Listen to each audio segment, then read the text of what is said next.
នេះសម្បត្តិក្តៅខ្លួនថ្ងៃគ្រីស្មាស់ក្តៅខ្លួន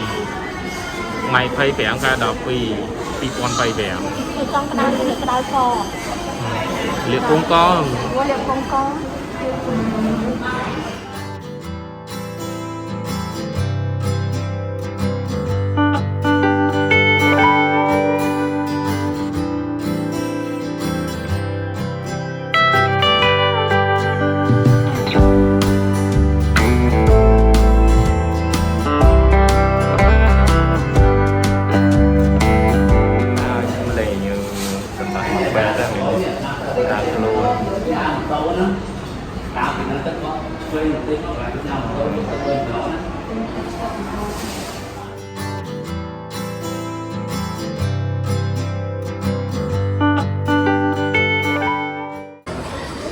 បាក់ឆ្នាំ